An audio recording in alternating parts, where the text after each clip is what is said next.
एक धडाडीचा प्रशासक कसा असावा? तो केवळ प्रशासक असतो का? ते केवळ आयुक्त असतात का? की ते पालक असतात तुमच्या शहराचे? त्यांचं तुमच्या शहरावर प्रेम असतं का? की अत्यंत तटस्थ भावनेतनं ते निर्णय घेत असतात? त्यांचं खेळावर पण प्रेम असायला पाहिजे, त्यांचं कलेवर पण प्रेम असायला पाहिजे, त्यांचं इथल्या सामान्य माणसांच्या सोबतचं एक अचूक असं नातं असायला पाहिजे. आणि हेच नातं छत्रपती संभाजीनगर यांच्यासोबत ज्यांचं जुळलंय आणि आम्हाला हेच प्रशासक हवेत असं जिथले नागरिक म्हणतायत आणि ज्यांच्याबद्दल म्हणतायत ते जी श्रीकांत सर आज 8 आवर्स प्रोडक्शन्सच्या प्रेषित की पोटलीमध्ये आपल्यासोबत गप्पा मारायला हजर आहेत. सर नमस्कार। नमस्कार सर। पहला सवाल ये है, और कई सारे राजनेताओं ने मुझसे ये सवाल पूछा है, उन्होंने कहा सिर्फ गिरा दिया, अब आगे क्या करने वाले हैं? मैंने कहा वो तो बांधेंगे, जब सर आएंगे तो सर से पूछूंगा क्या होने वाला है सर। बनने के लिए गिराना तो पड़ेगा ना, पक्का तो वो तो पहला ठप्पा है। जी। और उसके बाद ठप्पा है कि उसका एस्टिमेशन, उसका डीपीआर, फिर उसके टेंडर्स, और जिस प्रकार से अपना जिल्हा में इन्व्हेस्टमेंट्स आए हुए हैं, और त्या पद्धतीने आपल्याला त्या ठिकाणी रोड वाईडनिंग आणि अतिक्रमण आणि अनाधिकृत बांधकाम हे खपून घेण्याची गोष्टी नाही आहे. आणि आता जरी इलेक्शन्स आहे, आम्ही त्यामध्ये खूप व्यस्त आहेत सर्व यंत्रणा. इलेक्शननंतर परत ज्या ठिकाणी अनधिकृत बांधकाम आहे, अतिक्रमण आहे, त्या ठिकाणी खपून घेण्याची प्रश्नच नाही. आणि त्या ठिकाणी अतिक्रमण आणि अनधिकृत बांधकाम ते रस्त्यामध्ये असेल, ते रस्त्यामध्ये ते तोडणारच आणि त्या ठिकाणी नवीन रस्ता त्या ठिकाणी बनणारच. फक्त आता आचारसंहितामध्ये आम्ही त्या रस्ता वगैरे ते आत्ता बनवू शकत नाही. आणि नंतर आचारसंहिता संपल्यानंतर तो जे रेग्युलर प्रोसेस आहे आणि त्या गोष्टी त्या ठिकाणी होत राहणार. कारण मूळतः ह्या महानगरपालिकेचे जे आर्थिक परिस्थिती बिकट होण्याचा हे मूळ कारणच आहे की अनधिकृत बांधकाम आणि अतिक्रमण. म्हणजे तुमची जागा जरी असेल आणि तो रस्त्यामध्ये जात असेल, तुम्ही रस्ता सोडून त्या ठिकाणी उर्वरित भागामध्ये तुम्हाला बांधकाम रितसर परवानगी घेऊन देणे अपेक्षित आहे. परंतु तसं न करता मग आम्ही तिकडे विनापरवानगीने बांधकाम करू. आणि ज्यावेळेला परवानगी कुठल्याही बांधकामाची घेत असतात त्यावेळेला शहर विकास निधी हे भरावा लागतो आणि तो मोठी रक्कम असतात. लोकांना वाटतं मी टॅक्स भरतो ना, अरे tax is nothing but A maintenance of the city. But त्या ठिकाणी ज्यावेळेला बांधकाम लेआउट काढलं जातं किंवा लेआउटमध्ये 10% ओपन स्पेस, 5% ॲम्युनिटी स्पेस, 9 मीटरची रस्ते, आणि दुर्दैवाने बरेच शहरामध्ये असे ठिकाणी आहेत त्या ठिकाणी काही आग लागली तर माझ्या गाडी पण जाऊ शकत नाही. Yes sir. आणि काही दुर्दैवाने आजारी पडलं त्या ठिकाणी लोक बाहेर पण घेऊन येऊ जाऊ शकत नाही. पहिलेच छोटी रस्ता आणि त्यामध्ये परत वाहनं लागलेलं असतात. मग बाहेर येण्याची मग उद्या या सर्व लोकांचे गुन्हेगार कोण असणार आहे? करेक्ट. मग ज्यावेळेला माझ्याकडे अधिकार आहे आणि जर मी अधिकाराचा अधिकार वापरला नाही, मी कसला अधिकारी? मग अधिकारी म्हटलं तर काय? ज्यांच्याकडे अधिकार आहे आणि अधिकार ते वापरावं लागेल. आणि कदाचित काही लोकांना तो खडकपणा वाटत असेल, परंतु काही लोकांचे नक्कीच त्यांनी आपण कुठलाही असे परवानगी आपण तोडत नाही ज्या ठिकाणी बांधकाम परवानगी घेऊन बांधकाम केलेलं. करेक्ट. अजिबात असेल, अरे बाबा तुमच्या तरी बांधकाम पडणार आहे, माझे तरी नोकरीचे प्रश्न आहे. करेक्ट. मी कसं काय एखाद्या गोष्टी चुकीचा करायचा सांगेल किंवा करेल? आणि त्या ठिकाणी आपण पडताळणी करतो आणि पडताळणी केल्यानंतर ते विनापरवानगीचं बांधकाम आहे आणि जवळपास 8 ते 8,500 तोडले. त्या ठिकाणी सर्व विनापरवानगीचे आहे. आणि आम्ही चॅलेंज केलं, सर्व वर्तमानपत्रामध्ये सांगितलं, सर्व प्रेसमध्ये सांगितलं, सर्व राजकारत्यांना पण सांगितलं की कोणाकडेही परवानगी नाही. परवानगी राहिला असतं तर आम्ही कसे काय तोडू? आम्ही दिलेल्या परवानगीचं आम्ही तोडणार हे चुकीचं होईल. आणि शेवटी आम्ही आन्सरेबल टू असेंब्ली पण असतो. We are answerable to people, we are answerable to courts. आणि या सर्वच ठिकाणी आमचं जर चुकत असेल तो आम्ही सर्वांसमोर कारवाईसाठी पात्रदार असणार आहे. करेक्ट. दुसरा एक प्रश्न असा आहे की डेअरिंग करायचं म्हणजे किती डेअरिंग करायचं? गॅसचा टँकर उलटला, की आयुक्त जी श्रीकांत वॉज देअर. एखाद्या ठिकाणी अशी परिस्थिती उद्भवली की जिथे कोणाचंच कोणी ऐकत नाहीये, पब्लिक जेव्हा अतिक्रमण पाडायचं असतं वगैरे, तेव्हा जी श्रीकांत वॉज देअर. ही डेअरिंग येते कुठून? हे डेअरिंगच्या पेक्षा आपल्या कर्तव्य म्हणता येईल. की कामावर असलेला विश्वास? ते कामावर आणि शेवटी आपण ज्यांच्यासाठी करतो. नाहीतर हा खुर्चीवर मी जर एक साधा माणूस राहिला असता तर तू आज इंटरव्ह्यू पण घेतला असता काय? हां, मी रेल्वेमध्ये तिकीट कलेक्टर होतो. तिकडे पण कोणी विचारलं नसतं. माझ्या पुरतेच. आज मी ज्या भागामध्ये मी तिकीट कलेक्टर म्हणून काम केलं, ज्या भागामध्ये मी म लहानाचा मोठा झालो आणि निजाम शासित प्रदेशामध्ये माझा जन्म तिथेच झाला. आज मोठा इकडे झालो. आज या ठिकाणी मला एका पदावर मला जबाबदारी दिली शासनाने. मग त्या पदाचा जबाबदारी पूर्णपणे वापरायची. पळणारे तर भरपूर असतात आणि ज्यांच्याकडे जबाबदारी आहे, ते जबाबदारी असून सुद्धा पळणारे असतात. म्हणजे गॅस टँकर उलटलं तरी त्या ठिकाणी आम्ही नाही गेलं. If the leader or the administrator is not there, मग लोकं काय काम करणार? नुसतं ऑफिसमध्ये बसून असं कर, तसं कर, मग उलटा काही झाला, असे नाही आहे. Always we should lead from the front. आणि माझ्या वडिलांनी माझं नाव श्रीकांत त्याच्यासाठी ठेवलं की ओपनिंगच करायची आणि जे काय समोर राहूनच काम करायचे की. आणि ज्यावेळेला अतिक्रमणाची सुद्धा जे आहे आणि अतिक्रमणामध्ये ज्यावेळेला मला खूप इमोशनल झालं होतं की अरे हे सर्व तोडतो, यांचं काही लोकांचं घर, काही लोकांचं दुकान जातो. परंतु त्याच वेळेला मी माझ्या पायाचं फ्रॅक्चर झालं होतं. I was working from home also आणि त्यावेळेला मी महाभारतच्या सिरियल पाहायचो मुलींसोबत आणि त्याच वेळा अतिक्रमण तोडणे आणि त्यावेळेला अर्जुनने ते गांडीव खाली ठेवतो आणि मी म्हटलं मी लढणार नाही. मग ज्यावेळेला ते कृष्णांनी त्यांच्यासोबत जे सांगतो हे तुझे कर्म आहे, तू ते करत जा आणि तुझं कर्म आहे चुकीचं असेल त्याला तोडावं लागेल.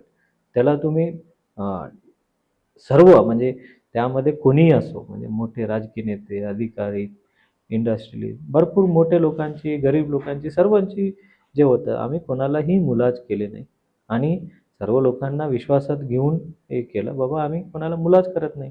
हां, काही लोकांना त्याचा गैरसमज झाला. यांचं सोडलं म्हणजे ज्या ठिकाणी बांधकाम परवानगी आपण दिलेलं होतं त्याला तरी आपण हात लावू शकत नाही. त्याला कायद्याचं बंधन आहे. त्याला एक कायद्याच्या प्रक्रिया करूनच करायची. So I don't see daring, but I always believe की leading from the front, lead from the front. आणि ज्यावेळेला संकट आलं तर पळायचं नाही. संकट आलं तर काम करायचं आणि कामामध्ये शहीद झाला चालेल. त्यामुळे आम्ही सारखा हा विचार करतो काम करत राहणे आणि पुढे जवाबदारी घेणे. नाहीतर आजकल जवाबदारी लेने के लिए कोई रेडी नहीं रहता है. आणि जब टीम लीडर म्हणून मीच जर असे संशयित असेल, माझ्या शंका असेल, तो माझ्या टीम खचून जाणार आहे. आणि ज्यावेळेला मी स्वतः समोर होतो आणि टँकरच्या वेळेला नितीन भगाटे समोर होता म्हणून तेवढं मोठा प्रसंग. हां, आता जर ते स्फोट झाला असता, 50 लोक मेलं असते तर ते वेगळं न्यूज झालं असतं. परंतु आम्हाला तो न्यूजसाठी नाही करायचं. आपण त्या ठिकाणी त्याला रोखायचा होता आणि आम्हाला पण नवीन होता हा डिझास्टर कसे हँडल करायचे. आणि आता अतिक्रमणाचं सुद्धा असेल की हे it should have been done way before. परंतु आपण माझ्या कालावधीमध्ये तो तोडला आणि शेवटी मी ज्या ठिकाणी तोडत असताना लोकांना जाऊन भेटलं, ज्यांच्या घरी घर तुटत होता त्यांच्या घरी जाऊन पाणी पिल्लो, चाय पिल्लो. लोकांना सांगितलं हे चुकीचं आहे, तुम्हाला पण माहिती आहे, आम्हाला पण माहिती आहे. आतापर्यंत ते चाललं, परंतु ह्यापुढे आज चालणार नाही. शास्ती माफीचा एक निर्णय तुम्ही घेतला आणि त्याचा विलक्षण परिणाम दिसला की लोक रांगा लावून मालमत्ता कर भरत होते. कुठल्या क्षणाला ही डोक्यात आयडिया आली की 90% शास्ती माफ करूयात? कारण ह्यूज रक्कम आहे 90%. 95% राईट. ते ज्यावेळेला ऑगस्ट 15 येत होती आणि त्यासोबतच आपल्या मराठवाडा मुक्ती संग्रामाची सप्टेंबर 17 हा तारीख आणि आपण गेले आर्थिक वर्षामध्ये खूप प्रयत्न केला होता आणि बरेच याच्यामध्ये गैरसमज खूप होत्या. सिस्टमॅटिक फ्लॉस खूप होत्या. म्हणजे लोकांना ऑनलाईन बघता यायचा नाही आणि लोकांना टॅक्स पावती टॅक्स डिमांडच यायची नाही आणि त्यामुळे काही लोक ज्यांना भरायची ते भरत होते, ज्यांना भरू शकत नाही त्यांचे वेगळी वेगळी कारण होती. मग गेल्या 2 वर्षामध्ये ज्या पद्धतीने प्रयत्न केल्यानंतर आपण टेक्नॉलॉजीला फार सक्षम केलं. आणि टेक्नॉलॉजीच्या सक्षम करण्यापर्यंत ह्या अलीकडे एवढ्या कालावधीमध्ये लोकांनी टॅक्स जे भरलं नाही, त्याला व्याज, चक्रव्याज होऊन ते खूप मोठा रक्कम होत होती. काही लोकांना रक्कम भरायचं होतं, परंतु त्यांना हे शास्ती अवाक्य होत होता. मग आपण आमच्या टीम बसून एक निर्णय घेतला, की बाबा की ह्याला हे जे शास्ती आहे, हे त्यांना सुटका पाहिजे. म्हणजे त्याला आजाद करून टाकूया. त्यांना रेग्युलर टॅक्स पेयर बनवूया. जेणेकरून महापालिकेची त्यांना पण हा विश्वास वाढेल. म्हणून हा ऑगस्ट 15 हे शास्ती से आजादी आणि शास्ती से मुक्ती म्हणजे मराठवाडा मुक्ती संग्राम हा आजादी मुक्ती हा हे शब्द घेऊन समन्वय साधून आणि या दरम्यान समजा हे जर माझं टेक्नॉलॉजी भक्कम न करता जर मी हा माफीच्या योजना जर केला असता, मला एवढा वसुली झालं नसते. त्याचं कारण असे आहे की माझ्याकडे टेक्नॉलॉजीच नव्हतं. मला टेक्नॉलॉजिकली साऊंड बरेच वेळा ह्यापूर्वी पण खूप सूट दिली होती, परंतु तेवढं कलेक्शन नाही व्हायचे. आता we have a robust technology. I can tell that तुम्ही महापालिकेचा प्रॉपर्टी टॅक्स 90 सेकंडमध्ये तुम्ही नाही भरू शकला. I can guarantee you that I can मतलब एक्सक्यूज दॅट पर्टिक्युलर टॅक्स. एवढ्यापर्यंत आपण रोबस्ट टेक्नॉलॉजी म्हणजे मी एक्सक्यूज करणार म्हणजे कदाचित तुमची एक्सक्यूज होईल. त्याचा जे कॉन्ट्रॅक्टर आहे त्यांनी भरावं लागणार आहे. म्हणजे सो शेवटी अशा पद्धतीने म्हणजे 90 सेकंडच्या आत तुमची प्रॉपर्टी टॅक्स तुमच्या बँकेमध्ये पैसे वगैरे असतील ते भरू शकता. असे रोबस्ट टेक्नॉलॉजी जोपर्यंत मला विश्वास बसला नाही तोपर्यंत मी सूट जाहीर केले नव्हते. फार मोठा निर्णय होता. शास्तीचा अर्थ दंड किंवा व्याज असंही आपण घेऊ शकतो. परवाच्या दिवशी मी एका चौकात उभा होतो आणि कोणीतरी येणार म्हणून बाईकवर उभा होतो आणि अचानक एक सूचना सुरू झाली की नायलॉनचा मांजा घेऊन जर तुम्ही उडवत असाल तर तो गुन्हा आहे, तुम्ही विक्री करत असाल. आणि मला कळत नव्हता आवाज येतोय कुठनं. मी पहिल्यांदा रिक्षा बघत होतो की रिक्षा महानगरपालिका का फिरवतीये का, आणि नंतर माझं लक्ष गेलं की एका पोलवर एक सीसीटीव्ही कॅमेरा लावलाय, त्याच्या खाली एक भोंगा लावलाय, त्याच्यातनं तो आवाज सुरू होता. हिंदीतनं मराठीतनं त्याच्यावर त्या सूचना सुरू होत्या. हे एवढं सक्षम करावं शहर असं केव्हा लक्षात आलं आणि का वाटलं? नाही हे आपण स्मार्ट सिटीच्या माध्यमातून जे कॅमेरास आहे त्यासोबतच पब्लिक इन्फॉर्मेशन सिस्टम आपण हे आता तुम्ही नैलान मांजाचं ऐकलं. आता आम्ही दररोज जानेवारी 15 तारखेला मतदान करणे आपल्या शहरामध्ये पहिल्यांदाच प्रभाग पद्धतीने होतोय आणि तिथं 4 मतदान तुम्हाला करायचे आहेत असे सुद्धा तुम्हाला हे अनाउन्समेंट ऐकायला मिळणार. की हे ज्यावेळेला आम्ही बघितलं लहानपणी ज्या शाळेमध्ये असायचो एखादा प्रिन्सिपलनी घोषणा जर करायची तर त्यांनी घोषणा करायचं सर्व वर्गात ते ऐकू यायचं. म्हणजे का बरं आपण शहरभर नाही करायचं आणि शहराच्या महत्त्वाच्या ठिकाणी का नाही बरं करायचं. शहराच्या महत्त्वाच्या सूचना असतात, कधी कधी एमर्जन्सी असतात. आपण तुम्ही जे टँकरचं सांगितलं त्यावेळेलाही आपण सांगितलं होतं बाबा ह्या रस्त्यात जाऊ नको की ह्या रस्त्याचा ब्लॉक आहे आणि ह्या कारणामुळे ब्लॉक आहे, तुम्ही दुसरा रस्ता अन्य रस्ता वापरा. काय अशी जे सूचना आहे हे देण्याचं जे पद्धत आहे म्हणजे when we are a smart city we should use the technologies for the betterment of people. आणि जर तो वापरला नाही तर मग काय कामाचं आहे.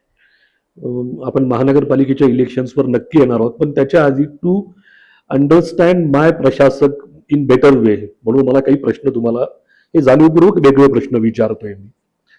स्पोर्ट्समध्ये इंटरेस्ट, क्रिकेटमध्ये तुमचा इंटरेस्ट होता हे मला माहिती होतं, त्याचं कारणही मला माहिती आहे. तुम्हाला जर हे सांगायचं असेल तर तुम्ही सांगूही शकता.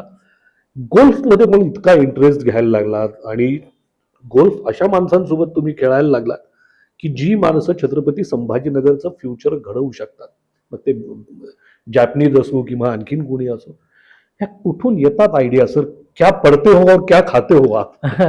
नाही अशी I am basically sports person. मी दररोज कुठं ना कुठं कोणते ना कोणते स्पोर्ट्स नाही खेळलं तर असे वाटतं काहीतरी गिल्ट आहे.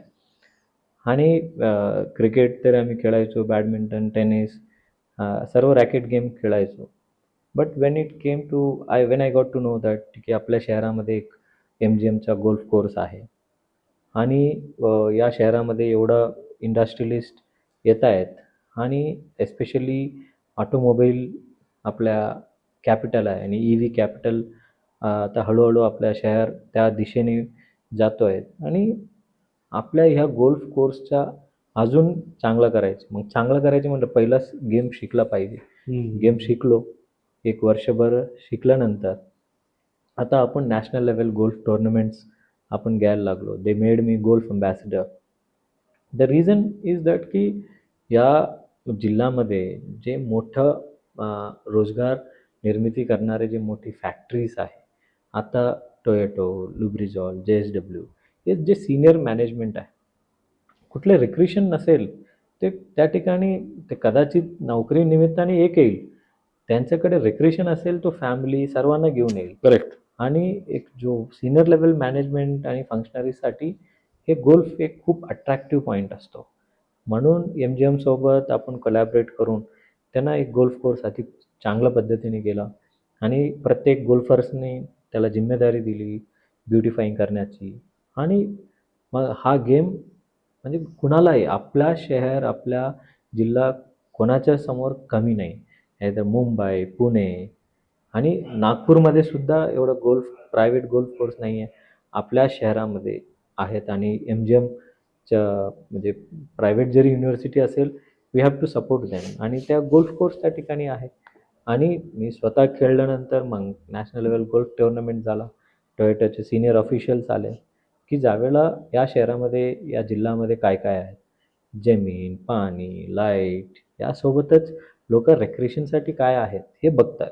Correct आणि आहे. त्यावेळेला त्यांना जापनीज लोकांना क्रिकेट ग्राउंडचे काही अट्रॅक्टिव्ह पॉईंट नसतात. 100%. त्यांना हा गोल्फ कोर्स एक अट्रॅक्टिव्ह पॉईंट असतो.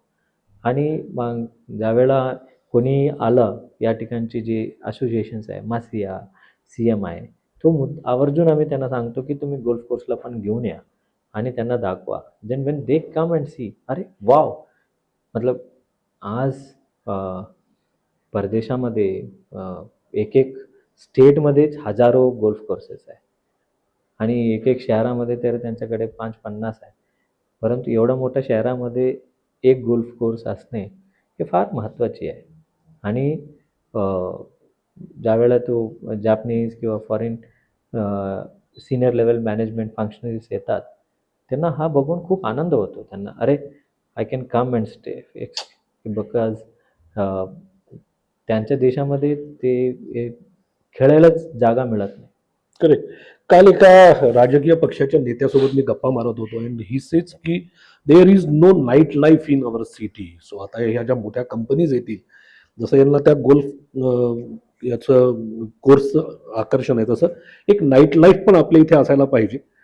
त्यांनी हेही सांगितलं आवर्जून की सुदैवाने आपल्याकडे सिक्युरिटी बऱ्यापैकी आहे, सो नाईट लाईफ पण सुरू करायला पाहिजे. तुमचं काही मत आहे याच्यावर? नाही, night life see it is automatically driven. आणि त्यांना तर परवानगी आहेतच की 10 वाजतानंतर जे टिपिकली नाईट लाईफ ज्या पद्धतीने मुंबईच्या सारखं आपल्या शहर नाहीये. कदाचित असू शकत नाही. बट इफ मला असं वाटतं की रात्री आला तुम्हाला कुठे बसून 2 घास खायला मिळालं मिळालं पाहिजे. पाहिजे. असं नाही की काही लोक 2 वाजता उतरल्या, 1 वाजता आल्या, कुठे प्रवास करून आलं, तर त्या ठिकाणी त्यांना ठिकाण असलं पाहिजे खाण्यापिण्यासाठी. ते मला म्हणेल night life does not mean pubbing, Yes, and clubbing, हे discotheques सर्व and all those गोष्टी things. नाही आहे. So I have slightly different opinion also. And see प्रत्येक शहर त्याच्या क्राऊडच्या प्रमाणे ग्रोथ होत असतं. नुसतं मी नाईट लाईफ म्हणून एखादा पब उघडून बसलो, लोक येणार असे काही गॅरंटी नसतं. करेक्ट. आणि एक आपलं छोटा शहर आहे. उद्या मी इकडे कुठे गेलं तर ओळखणारे पळकणारे. Night life is many places एक अनॉनिमिटीच्या या गोष्टी असतात. आपल्या शहरामध्ये अरे प्रेषित तू इथं मग मी तिथं असे हे नाईट लाईफ इज समवॉट की एक अनॉनिमिटीचा एक हे असतात. आज तुम्हाला काय वाटतं आपल्या महाराष्ट्रामध्ये कुठल्या शहरामध्ये नाईट लाईफ आहे? एक मुंबई आणि पुण्यामध्ये पण नाहीये, मुंबईमध्येच आहे. पुण्यामध्ये आता कॉस्मोपॉलिटन हा. हळूहळू ज्यावेळेला कॉस्मोपॉलिटन आणि अनॉनिमिटी वाढतं त्या त्या शहरामध्ये आपोआप ते नाईट लाईफ वाढत असतो. करेक्ट. सलीम अली सरोवरासारखं एक सुंदर नॅचरल ब्युटी असलेलं एक सरोवर आपल्या इथे आहे. टुरिझम किंवा टुरिस्ट या दृष्टिकोनातनं तिथे काहीतरी सुरू करावं असं तुमच्या डोक्यात आहे? नाही, ते मान्य न्यायालयाचा ते त्याच्यामध्ये स्टे आहे. अच्छा, ओके. आणि सलीम अली लेक यापूर्वी आपण विकास करण्याची जे प्रयत्न केला करत होता. होतो. करेक्ट. परंतु unfortunately that is a best ऑर्निथॉलॉजीसाठी हो, बर्ड सेंच्युरी बर्डसाठी खूप चांगला स्पेस आहे. ते त्या ठिकाणी मतलब see not everything should be for tourist. There should be something for nature. Nature. Leave it like that. म्हणजे त्या ठिकाणी बर्ड्सच्या त्या म्हणजे नेचर त्याचं जगलं पाहिजे. करेक्ट. इफ म्हणजे आपण जिथं असतो तिथं पक्षी नसतात. पक्षी जिथं असतो तिथं माणसं जास्त राहत नाही. आणि they should be some place which we should leave it to mother nature. असे एक फिलिंग आहे. आणि त्या ठिकाणी का बरं म्हणजे वाय एव्हरीवेअर दॅट माणसंच गेलं पाहिजे, प्रत्येक गोष्टी टुरिस्टसाठीच करायला पाहिजे असे भूमिकेमध्ये राहणे एक चुकीचे होत. ॲज ए पर्सनल लेवल एक वाईल्ड लाईफला प्रेम करणारे, एक नेचरला प्रेम करणारे असे वाटतं की एखाद्या एरियामध्ये पूर्ण झाडं लावून टाकू आणि ताळा बंद करून सोडून देऊ. Nature will grow on its own if unless you disturb it. Correct. वॉर्डानुसार इलेक्शन चाललेल्या होत्या, सगळं चाललेलं होतं. अचानक प्रभाग निहाय असं का झालं ते? नाही, माननीय महाराष्ट्र शासनाने हे प्रभागनिहाय पद्धती ज्या आहेत ते सर्व महापालिकामध्ये ते लागू अवलंबलं केली. होत्या. यापूर्वी आताही फक्त मुंबई महानगरपालिका वगळून उर्वरित 28 महानगरपालिकांमध्ये प्रभाग पद्धती आहे. यापूर्वी आत्तापर्यंत आपल्या छत्रपती संभाजीनगर महानगरपालिका आज प्रभाग पद्धतीने होतो. यापूर्वी सर्व जे इलेक्शन्स आहेत ते वॉर्डनिहाय झाला होता. आता महाराष्ट्र शासनाची जसं सूचना आल्या तो तसा आपण प्रभागनिहाय आपण घेतो. प्रभाग निहाय आणि वॉर्ड निहाय याच्यामध्ये मतदानामध्ये काय फरक पडतो? मतदारांसाठी काय सांगा? मतदानासाठी खूप फरक असतो. ज्या वेळेला वॉर्ड न्याय असतो की तुम्हाला एक कॅन्डिडेट निवडायची असतात आणि प्रभागामध्ये 3 किंवा 4 आणि काही ठिकाणी 5. आपल्याकडे 5 नाही आहे, 4च आहे. आपल्याकडे 115 नगरसेवक निवडायची आहे आणि 29 प्रभाग आहे. 28 प्रभागामध्ये 4 सदस्य आहे. 29वा प्रभाग क्रमांक 29 जे नक्षत्रवाडी, कंचनवाडी या परिसर आहे तो त्याच्यामध्ये 3 सदस्य निवडायचे. सो आता तुम्ही मतदानाला ज्या वेळेला जाणार, यापूर्वी तुम्ही जसा आमदारमध्ये तुम्ही 10 पैकी 5 पैकी 1 निवडायचे. आता या प्रभागामध्ये तुम्हाला एक उदाहरणार्थ प्रभाग क्रमांक 5 पकडू. 5 अ ब क ड असणार आणि त्या प्रभाग क्रमांक 5 अ मध्ये 5 किंवा 7 त्यापैकी एक निवडायचा. 5 क्रमांक भ मध्ये एक निवडायची, 5 क्रमांक खा मधून एक निवडायची, 5 ड मधून एक म्हणजे तुम्हाला 4 मतदान करण्याची तुम्हाला अधिकार आहे. Okay.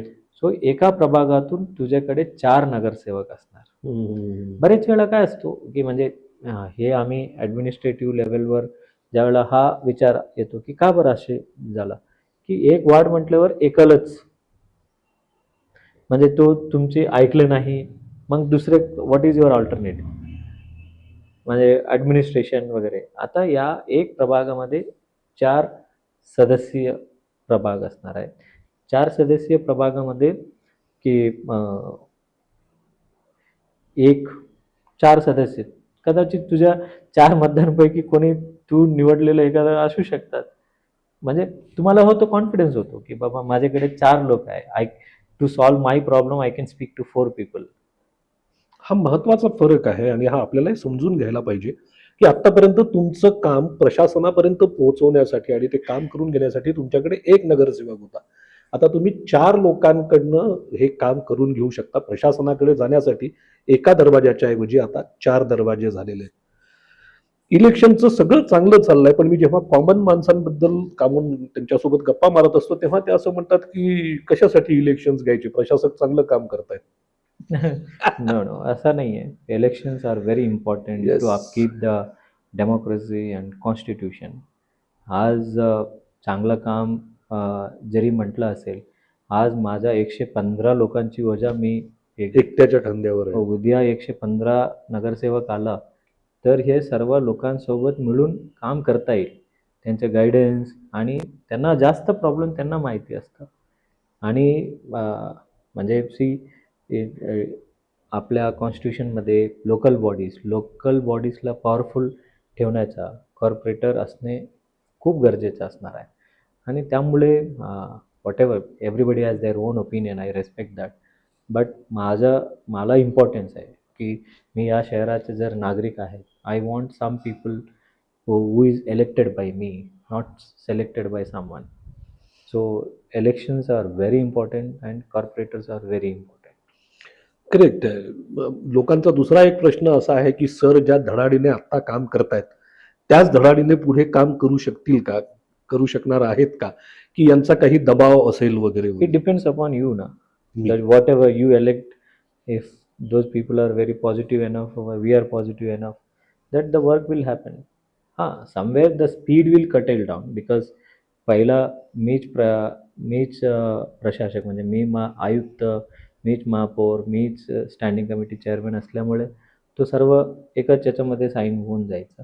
But right now the proposals will go to general body, there will be huge discussion आणि मग नंतर स्टँडिंग कमिटी, मग त्याला तो तेवढा वेळ लागणार आहे. And it is the people's right नाव की त्यांनी असे लोकांना इलेक्ट करा की तुम्हाला वाटतं की तुमच्या शहराचा विकास करू शकतो. करेक्ट. अनेकांच्या नावांमध्ये काही घोळ झालेले आहेत. सो BLOs पर्यंत पोहोचतायत लोक किंवा BLO प्रत्येक वॉर्डामध्ये जात आहेत आणि ते काम करतायत. पण जर काही लोकांना अजूनही असं वाटत असेल, स्वतःच्या नावाबद्दल शंका वाटत असेल किंवा काही वाटत असेल, आता तर आपली सुधारित आवृत्ती पण आलेली आहे मतदारात, कुठे चेक करायला पाहिजे? यापूर्वी ज्यावेळेला पहिल्यांदाच प्रभाग पद्धतीने होत असल्यामुळे की आपण जे मतदार शहरामध्ये असलेल्या मतदारांची आपण यादी पब्लिश केलं आणि त्याला प्रभागनिहाय पब्लिश केला. प्रभागनिहाय पब्लिश केल्यानंतर लोकांकडे आक्षेप आल्या, खूप आक्षेप आल्या. खूप आक्षेप आल्यानंतर इथलं म्हणजे माझे मतदान ह्या प्रभागात आहे, इकडे गेलं तसं जे उमेदवार आहे, काही लोक आहेत, नागरिक सर्वांनी आक्षेप आल्या आणि प्रत्येक आक्षेपाच्या आपण घरापर्यंत जाऊन पडताळणी करून आज प्रभागनिहाय आपण पब्लिश केले. आता मतदान केंद्रनिहाय आपण 27 डिसेंबर रोजी आपण पब्लिश करणार आहोत. ओके. आणि त्या 27 डिसेंबरच्या मध्ये असणार आहे तुमची मतदान केंद्र कोणतं आहे. Okay. It can not necessarily be विधानसभाचे. अच्छा. ओके. तुम्ही विधानसभा, लोकसभा मी इथंच करीत होतो, कदाचित ते असणार नाही, कदाचित ते असू पण शकतो. बट त्यासाठी पुन्हा आपल्याला स्टेट इलेक्शन कमिशनच्या वेबसाईटमध्ये तुम्हाला जाऊन तू स्वतः बघू शकता. आम्ही प्रत्येक मतदानापर्यंत आम्ही प्रयत्न करणार आहे की पोलशीट ते देण्याचा, म्हणजे तुमच्या घरीपर्यंत येऊन आम्ही पोलशीट देऊ की बाबा तुझी मतदान या ठिकाणी आहे. आणि तो एक गोष्टी आहे. आणि उमेदवारसुद्धा येऊन तुम्हाला सांगणार आहे की तुमचे मतदान इकडे आहे, तुम्ही इकडे येऊन मतदान करावे, असे पण हे करणार आहे.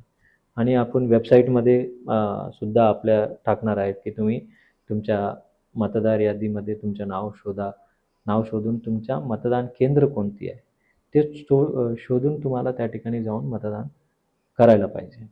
आणि पुन्हा सगळीकडे मतदानाचं सेम कागदपत्र तीच आहे, म्हणजे तुमच्याकडे आधार कार्ड और वोटर कार्ड किंवा आणखीन दुसरे काही कार्ड इथे लागू शकतात. ते जे लिस्ट ऑफ डॉक्युमेंट्स आहे की समजा ड्रायव्हिंग लायसन्स आहे, ज्या ठिकाणी फोटोग्राफिक एव्हिडन्स आहेत. असणार आहे. जसं गव्हर्नमेंटने इश्यू केलेला कुठला आय डी कार्ड आहे, ते तुम्ही आय डी कार्ड घेऊन गेलं पाहिजे. परंतु आजकाल एक गोष्टी मला तुमच्या श्रोत्यांना सांगायची, की लोकांनी अरे माझ्या मोबाईलमध्ये, तुमच्या मोबाईलच आत प्रवेश नाहीये. निषिद्ध आहे. निषेध आहे. त्यामुळे तुमचे जे काही डॉक्युमेंट आहे, ते तुमच्या फिजिकल डॉक्युमेंट आणणे अपेक्षित आहे. आणि त्या फिजिकल डॉक्युमेंट आणलं तर तुम्हाला त्या ठिकाणी मतदान करू शकता. सब्जेक्ट टू तुमचं नाव त्या प्रभाग आणि त्या मतदान केंद्रामध्ये असायला हवं. सर, मी आणखीन एक छान गोष्ट तुमच्याबद्दल बघितलेली आहे, की महानगरपालिकेच्या शाळांचा दर्जा इतका वाढवला, की लोक तुम्हाला आता राजनेत्यांच्या चिठ्ठ्या आणून द्यायला लागलेत, की आमच्या मुलाला ऍडमिशन द्या.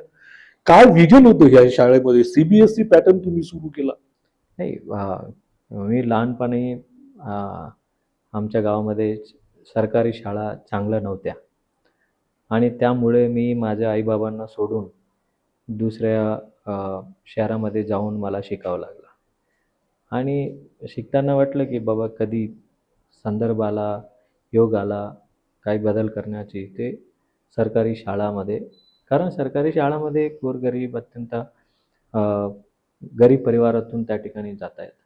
आणि मी फॉरेन कंट्रीजमध्ये पण बघतो. फॉरेन कंट्रीजमध्ये प्रायव्हेट स्कूलला जाणे म्हणजे कमीपणा वाटतो. गव्हर्नमेंट स्कूलची एवढी दर्जेदार असतो. तो त्याच ज्या दृष्टिकोनातून आपल्या सरकारी शाळा, कारण आज तुम्ही मतदान करायला पण जाणार आहे.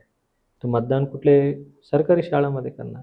तो सरकारी शाळा तो दयनीय अवस्थेमध्ये असता कामा नये. करेक्ट. तो चांगलं ठिकाणी असला पाहिजे. प्रत्येक सरकारी कार्यक्रम, सरकारी सर्व गोष्टी म्हणजे इलेक्शन्स ते मतदान केंद्रात असणार. मग त्या गोष्टीचं त्या शाळा वगैरे चांगलं असायला पाहिजे. हा आपली उद्देश होता. विद्यार्थ्यांना तुम्ही आयुक्तांच्या बंगल्यावर बोलावता, त्यांच्या ज्या कलागुण आहेत त्याचं दर्शन तुम्ही सगळ्या लोकांना घडवता, त्यांना तुम्ही विमान प्रवास घडवता, त्यांना तुम्ही वेगवेगळ्या ठिकाणी घेऊन जाता.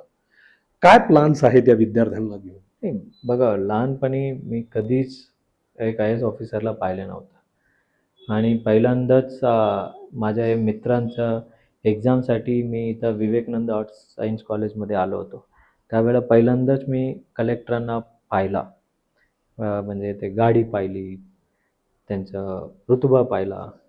मग असे अरे बनना है तो ऐसा बनना चाहिए. आणि आज मी आयुक्त झालो, मी आय एस ऑफिसर झालो आणि इथंच थांबायची का? परंतु काही जे कधीच न भेटणारे वर्ग त्यांना बोलवा. मी त्यांच्या शाळेमध्ये जाऊ शकतो, काही नाही. आम्ही प्रत्येक शाळामधून एक हुशार विद्यार्थ्यांना जे आयडेंटिफाय करा, ते आयडेंटिफाय करून माझ्यासोबत शनिवारी जे सुट्टीचा दिवस असतो, जरी तो सरकारीसाठी सुट्टी दिवस असेल तर त्या दिवशी आम्ही काम करतो. त्यांना माझ्यासोबत प्रत्येक शनिवारी 40-50 विद्यार्थी येतात. त्यांच्याकडे जे होणार विद्यार्थी आहे किंवा त्यांच्या शाळेची काय समस्या आहे आणि त्या शाळेमध्ये अजून काय हवं आहे, या अशा गोष्टी चर्चा होतात आणि ते पण आयुक्ताची बंगला हे सर्व बघतात. आम्ही त्यांना आवर्जून सांगतो, "हे माझा बंगला नाही, हे तुझा बंगला होऊ शकतो. कारण तू अभ्यास करून मोठा झाला तर ह्या बंगल्यात तुम्ही पण येऊ शकता." आणि मग असे एक काही फिजिकल गोष्टी वेगळं प्रेरणा देऊन जातात. आणि मला असं वाटतं, की मी एका शाळेमध्ये गेलो तर सर्व लोकांना भेटणे हे होतं. ज्यावेळेला ते स्वतः ज्यावेळेला घरी येतात, मग त्यांची काही मला कधी-कधी चांगला वाटतो. काही गोष्टी चांगला वाटला, कोणाला पुस्तक दिलं, कलम दिलं. तो त्यांना तो गोष्टी फार महत्त्वाच्या असतात आणि that might inspire some children to become something bigger in their life. Sir, हे सगळं करताय तुम्ही, मग आम्हा कलावंतांकडे का दुर्लक्ष होत आहे? कलावंतांच्यासाठी असं काहीतरी एक व्यासपीठ महानगरपालिकेने तयार करावं किंवा इथल्या चांगल्या कलावंतांना ज्यांनी वेगवेगळ्या मोठ्या स्पर्धा जिंकलेल्या आहेत त्यांना नांदेडला आपण पाठवलं आणि त्यांचा प्रयोग लावला, बीडला पाठवला आणि त्यांचा प्रयोग लावला, असं जर इन्स्पिरेशन दिलं तर एक वेगळं चित्र तयार होईल असं वाटतं. नक्कीच का नाही व्हायचं? म्हणजे ॲज ए महानगरपालिका म्हणून my first duty is that to provide a platforms, to provide such infrastructure की जे कलावंतांना इथं येता आलं पाहिजे. त्यांचं कलागुण प्रदर्शन करता आला पाहिजे. आपलं आज संत एकनाथ रंगमंदिर आहे, आता संत तुकाराम रंगमंदिर काम तयार चालू होतं आहे. आणि ते तयार होताना जे काही चुका संत एकनाथमध्ये झाला, त्याच्या कलावंतांना बोलून अजून काय सजेशन्स आहे ते सुचवा. ते काही गोष्टी करेक्शन त्या ठिकाणी करतो. आणि एखादं नाट्यमंदिर आजकाल चालवणे हो, हे अवघड आहे. It is a white elephant. But corporation only can succeed in doing it. म्हणजे कॉर्पोरेशनला त्याला सोपं पडतं की बाबा क्रॉस फंडिंग, क्रॉस सबसिडायझिंगमध्ये. परंतु तुम्ही जे म्हणतायत की कलावंतांना अजून काय काय प्रोत्साहन करायला पाहिजे, आणि ते नक्कीच that can be done. But something, not everything can be done. काय correct. Something might have been overlooked. But या सर्व गोष्टी अजून कलावंतांना कुठले स्कॉलरशिप म्हणा किंवा काय आहे, तो राज्य शासन पण करीत असतो. आणि आता महानगरपालिका म्हणून जे काही बॉडी येईल त्यांनी पण ठरवता येईल. जसं संगीत शिक्षक आपण आता जवळपास सगळ्या महानगरपालिकेच्या शाळांमध्ये केलंय आणि त्यांचा एक छानसा बँड पण तयार झालाय. तुम्ही तो पण आम्हाला सगळ्यांना ऐकवला. तसा एक चित्रकलेचा शिक्षक असतोच. एक नाटकाचा शिक्षक असावा, की ज्याच्यामुळे या मुलांमध्ये एक स्टेज डेअरिंग येईल, बोलू शकतील आणि चर्चा करू शकतील. असा काही प्रयत्न करायला पाहिजे. नाही, करायला काही हरकत नाही. करायला काही हरकत कारण प्रियदर्शनी शाळेमध्ये मी मोफत जाऊन शिकवायचो. पण माझ्यासारखे किती असू शकतात, की असे की जे फ्रीमध्ये जाऊन शिकवतील. शिकवण्यामध्ये कोणी बंधन नाही आहे. करेक्ट. सो आणि माझ्याकडे जे वर्ग आहे 5वी 7वी पर्यंत आहे. Correct. They are too small, they are too young. आणि त्याच्यामधून एखादा मग कलावंत निघणे नक्कीच, हे ट्राय करायला काही हरकत नाही. या शहराचे 2 महत्त्वाचे प्रश्न आहेत, अत्यंत मोठे. नंबर 1 चा आहे तो वाहतुकीचा. आणि तुम्ही म्हणालात तसंच, की गल्लीच्या दोन्हीही बाजूनी लोकं गाड्या लावतात आणि मग रस्ता आणखीन छोटा होऊन जातो. सो या पार्किंगच्या समस्येवर मार्ग काढण्यासाठी काही आयडिया आहे डोक्यात? येस, आपण ऑलरेडी त्या संदर्भात एक स्मार्ट पार्किंग म्हणून आपण केलेलंच आहे. आणि त्यामुळे आता तुमच्या येणाऱ्या कालावधीमध्ये रस्त्याच्या दोन्ही बाजूनी ओके. एक मार्किंग केलेलं दिसणार. हो. तिथं तुम्हाला गाडी लावल्यावर ते त्याच्यामध्ये तुम्हाला एक ऑनलाईन ॲप्लिकेशन असणार आहे. त्याच्यावर तुमच्या गाडी 1 तासासाठी उभं आहे, मग 5 तासासाठी उभं आहे. अनधिकृत ठिकाणी गाडी जर लावला तुम्हाला उचलून घेऊन जाणार. आणि यासाठी आपण जवळपास म्हणजे एक एजन्सीला त्यांना काम दिलेलं आहे. ओके. आणि त्याच्यामध्ये बहुतांश महिला कर्मचारी असणार, 75%. वाह! तुम्ही हे 2-3 निर्णय फारच मस्त घेतलेत. म्हणजे माजी सैनिकांना तुम्ही सामावून घेतलं. त्याच्यामुळे ही नागरिक मित्र पथक हे करेक्ट. खूप इफेक्टिव्ह आहेत. कारण पब्लिक डिसिप्लिन करणे, कारण लोकांना वाटतं कधी-कधी डिसिप्लिन कठीण वाटतं. काही लोकांना वाटतं, "अरे, एवढं कठीण का?" म्हणजे तुमच्यासाठी कठीण आहे. तुम्ही जर हे काम नाही केलं तर बरेच लोकांसाठी खूप त्रासदायक असणार. करेक्ट. तुमच्या गाडी थांबला, तुमच्या ॲम्ब्युलन्स थांबली, कोणी कुठे कशीही गाडी लावणार, हे नाही करेक्ट. झालं पाहिजे. आणि महिलांच्या हातात ते दिल्यावर त्यावर सक्षमपणे ते काम Yes. होईल. आणि आता जो पुढचा प्रश्न आहे तो पाण्याचा आहे, जो अत्यंत जिव्हाळ्याचा आहे या जिल्ह्यासाठी. कधीपर्यंत पाणी मिळणार असा प्रश्न विचारतात. नाही, कधीपर्यंत हा पेक्षा काय परिस्थिती आहेत, आजपर्यंत किती काम झालेलं आहे. आज जॅकवेलच्या दोन्ही मोटर बसल्यात. वाह! आणि त्याच्यामध्ये 38 किलोमीटरच्या जे 2.5 मीटरची व्यासाची जे पाईपलाईन आहे, ते जवळपास 99.7% पूर्ण आहे. आणि वॉटर ट्रीटमेंट प्लांट जे आहे 200 MLDच्या त्याच्या तयार आहेत. आणि काही किरकोळ काम त्या ठिकाणी बाकी आहे. आणि low MBR, high level MBR ते पण तयार आहे. आणि आत्ता आमच्याकडे जे आहे डिस्ट्रिब्युशन लाईन्स आणि मग त्याला जो ग्रॅव्हिटी मेन्स आहे, त्याच्यामध्ये काही काम राहिलेले आहे. कारण तो शहरामध्ये आहे. तो हळूच ते काम होणार आहे. करेक्ट. अवघड काम जे आहे ते आता झालेलं आहे आता. झालेलं आहे. देशामध्ये जी स्वच्छतेचा क्रमांक असतो त्याच्यामध्येही आपण एक उंच उडी मारलेली आहे. सो हे कसं काय साध्य केलं?